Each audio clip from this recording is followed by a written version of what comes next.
Right, hey everyone. So I've decided to do a video, um, actually a proper one, hopefully. That's if I get around to editing it. Um, I generally haven't done anything like this just cause I don't have time, to be quite frank. I'm usually working on this thing or on the road bike or doing track days or getting ready for something, or oh yeah, I forgot, I've got a full-time job as well, and I'm also the chairman of the motorcycle club at work. Anyway, I thought I'd squeeze a video in, and where we've lost one dirty garage guy who's now got a swanky outbuilding, thought we need a new dirty garage guy. So welcome to one of my dirty garages. It's the R1 race bike. You all have seen a video on that from Brands a couple of weeks back.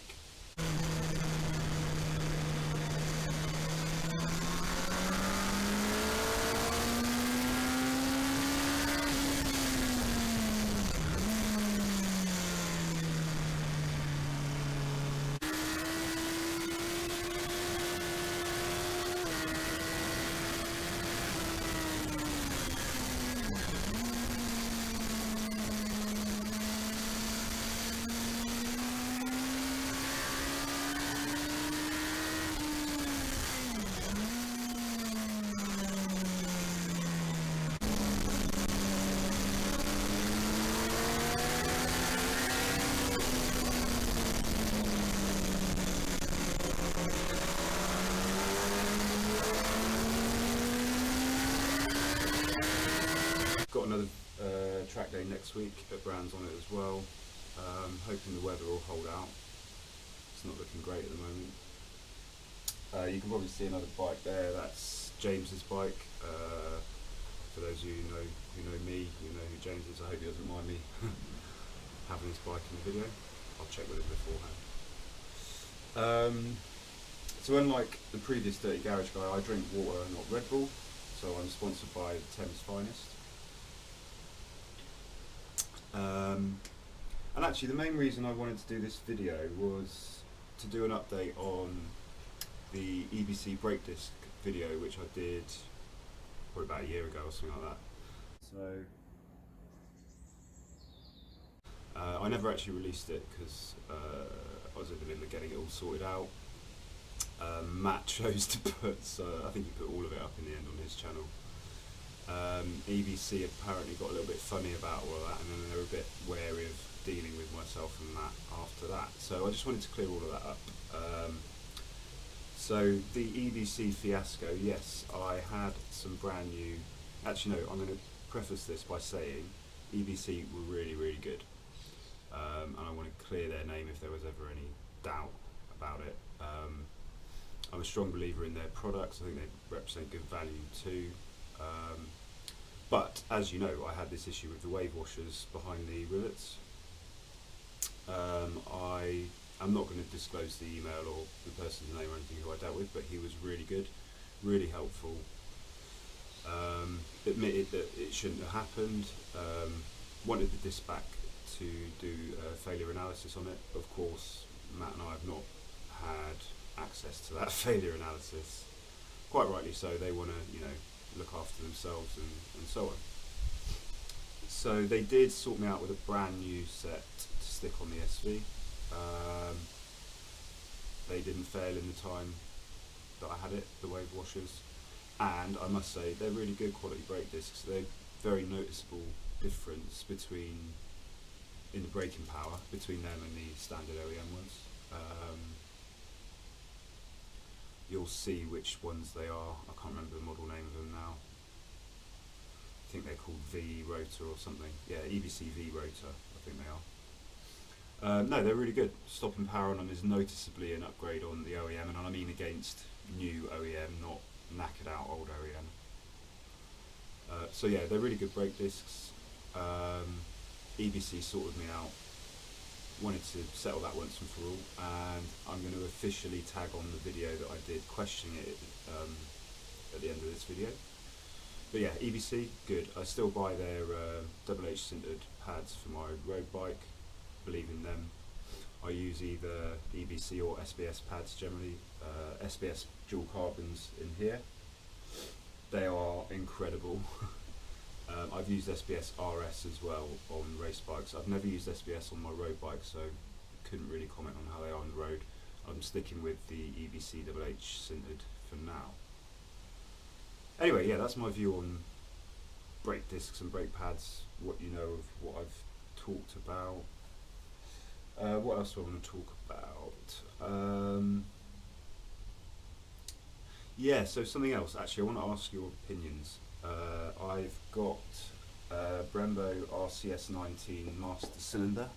Just going to find it. I think it's around here. Yeah. So I originally bought this for my old 2011 Fireblade. When I took the ABS off of it, I couldn't stand the ABS system on it, and I know a lot of other people have vocally talked about it. I vocally talk about it on Fireblade forums on Facebook as well. So when I replaced the ABS system, I thought I'd treat myself to one of these. Had it on the blade for about 6 months or so before breaking it because it was just old and knackered.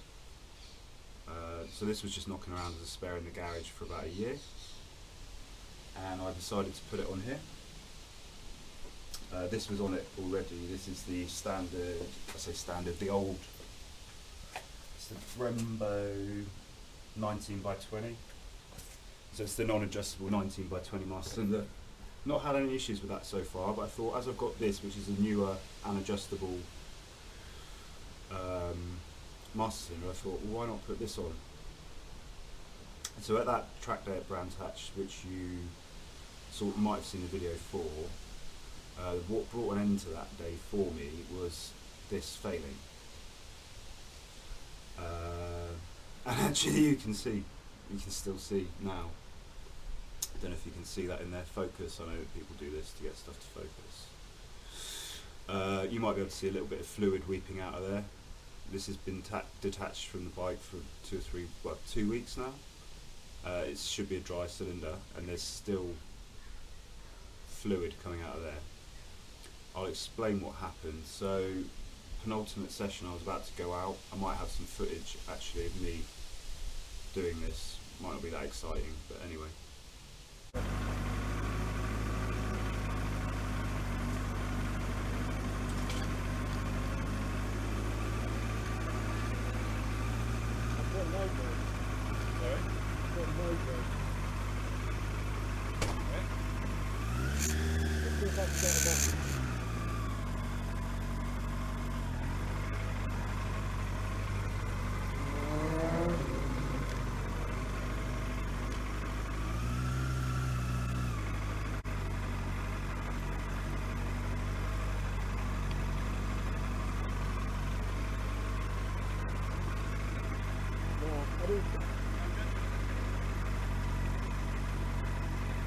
Absolutely nothing.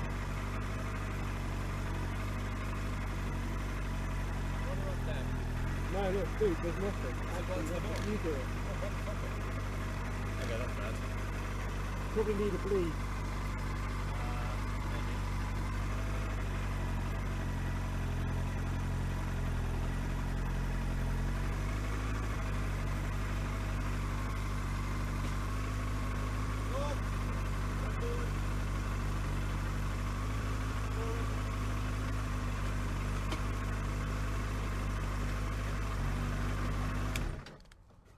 Oh dear, that's bad. I haven't bled them all day, they probably need it. You have got a leak.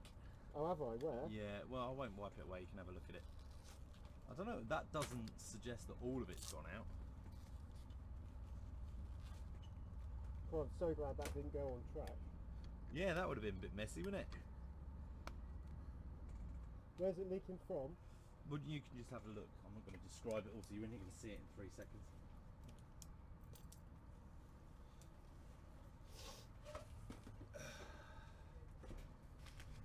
I feel like it's not got any resistance at all, but there's plenty in the top. Oh yes, so She's from here, yeah? Yeah. Is that what you're looking at? That's what I was looking at. It's not good, is it? No, it's decidedly bad. Come down here as well. Do you want to take the physio? No, not right now. Sure. Let's, oh gosh, yeah, that's really not good. Yeah, but it's not massive. It's not like the whole thing's come. Let's give it a quick bleed. Yeah. It's more like you've got nada nada. It's not coming out the nippy. No, it's coming out with a thread. Might just need a bit of Alright, well, let's start with bleeding then. I'm just going to go to the toilet quickly to wash my hands. Yeah. Yeah, I went to go out for the penultimate session, and I just instinctively, that's a new canonical, isn't it? Instinctively, out of habit, I just grabbed the front brake before I move. Don't ask me why. 20 years of riding, just something I do. There was nothing there, no resistance, absolutely no resistance. Lever straight back to the bar, literally like that. So I didn't go out, surprisingly, for that session, and it curtailed the day. And Tim discovered it's the weeping bleed nipple just here. It must have been sucking air in through there during the day. Just imagine if I'd have gone for a full brake. As you can see at the end of Pilgrim's Drop into Hawthorns, you know, I'm braking from about 150 mile an hour down to about 85, 90.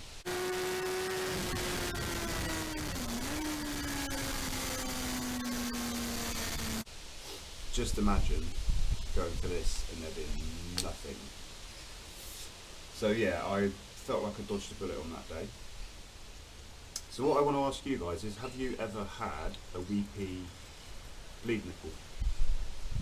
I've had a look at this. I probably won't be able to capture the detail on the camera, so I'll tell you what I've seen. Basically, the bottom of the bleed nipple looks spot on, but there's no blemishes on it. If I look at the seating surface in the master cylinder itself, it looks like there's a little nick out of it. This could be from my own fault, where I've got a bit of grit in there and then tightened the nipple down on it and it's gouged out the surface. Possible. What makes me question that though is I've read online a couple of other people having the same issue with these and the corresponding clutch master cylinder as well. Not that I've ever had one of those, but same series of master cylinder.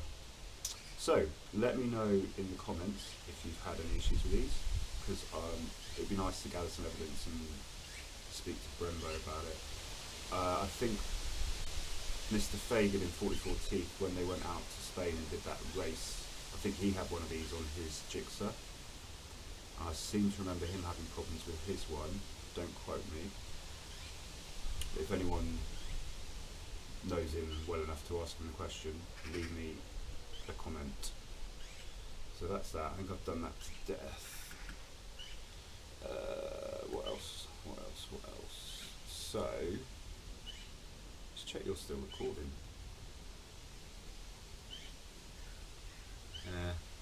My screen's gone blank. Anyway, well, let's hope that it's still recording. So yeah, the other thing, I'm going to try, as I say, I'm not making any promises. As you know, I've said already, I work full time, I do a lot of other stuff in my spare time. I don't really have time to commit myself to a YouTube channel. Probably don't have the charisma like Matt, hint boring, to do it full time. So this is just once in a while kind of thing, if you're interested, type thing.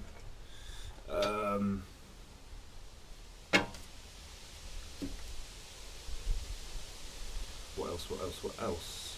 Yeah, so I've got another Track Deck Brands next week. I'll try and put some footage out of that when the time comes. Racing is going to be commencing in August. The MC is going to start up again in August, so we're told. Waiting for confirmation. We've got a test day in mid-July at Brands. That is for sure, because we're booked in on that. Oh, it's windy today.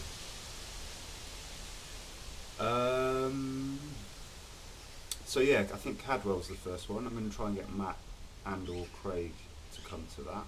That might be nice. See them at Cadwell. Good to see you there, guys, if you can. And then there's 2 or 3 other rounds for the rest of the year. I'm currently 6th in the championship, which is only because I did, by my standards, exceptionally well in the wet. at Brands, first race that we managed to get in before lockdown. I'd quite like to sort of stay around 6 in the championship. By my previous results, that's pretty good. So I've been getting some mentoring from another BMC racer who's won a few championships. I'm not going to name him because I haven't had his permission. But yeah, hopefully I'll improve sufficiently to kind of try and maintain that position in the championship. That would be really good if I can do that. There'll be other track days. David's going to do his first track day as well. We're booked in at Lydden Hill in August to get David's first track day under his belt on his SV. And oh, Craig, if you watch this, I need to get some stickers with this. Tim's eBay business. I want to get some stickers like this to put on here. Heard you might have some contacts. Let me know.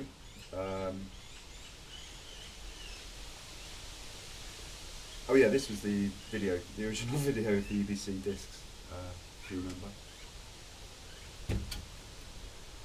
And oh yeah, Tim keeps reminding me as well, we actually did a video of a race weekend at Pembury, which is probably quite entertaining actually, but I just never got around to finishing the editing, so that might come up as well this year. Anyway, I've rambled for long enough now, and I hope it's recorded. Yeah, so you'll see more of me on this year, hopefully, and I'm going to roll the EBC. My name's Andrew, welcome back to my garage. I bought these discs in November, end of November, probably put them on at the beginning of December. And the idea was to bed them in and temper them before I put them on the race bike, because I'm not going to have a chance to do that. So they were going to go on here, and may well still yet go on there. So I've had them on less than 3 months. Done about 2,000 miles on them approximately. And I went out for a ride with Tim at the weekend. We had a look at them when I came back because I was going to put them on yesterday. And I noticed this. You can see there's a bit of free play there. Wobbling around like a dickhead, look. And the same on this one here. Loads of play there. It's not very encouraging. All the others are fine. That one's solid, that one's solid, that one's solid. There's another one there, and there's 6 on there that are all solid. And if you have a look behind, you can see there's no wave washer in there like there is in this one here. So I'm going to contact EBC and see what they've got to say about it. I can't be 100% sure that they were on there when I put them on. It's not something I would think to check, but who knows. I do remember about 6 weeks ago I thought I heard something ping off the front. Didn't sound like a big thing, but it did sound like it pinged. When I stopped, I went and had a look round. I mean, I couldn't see anything obvious. And then I've discovered this just at the weekend. So to clarify, yeah, EBC sorted me out, and I would recommend their products still. So yeah, don't go hating EBC. They are good as far as I know.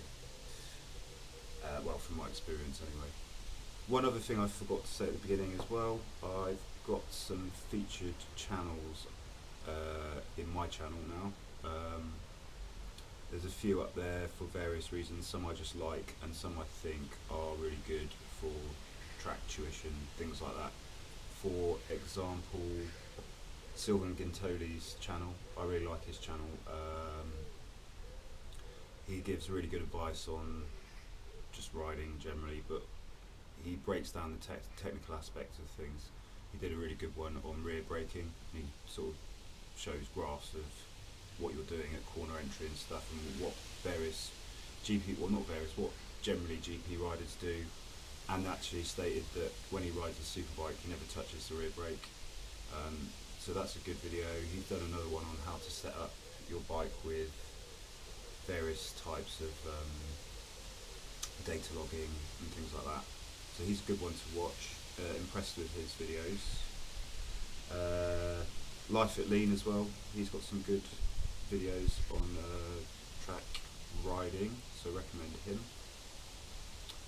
Yeah, and just have a look through generally at the other videos and channels that I like. Laters!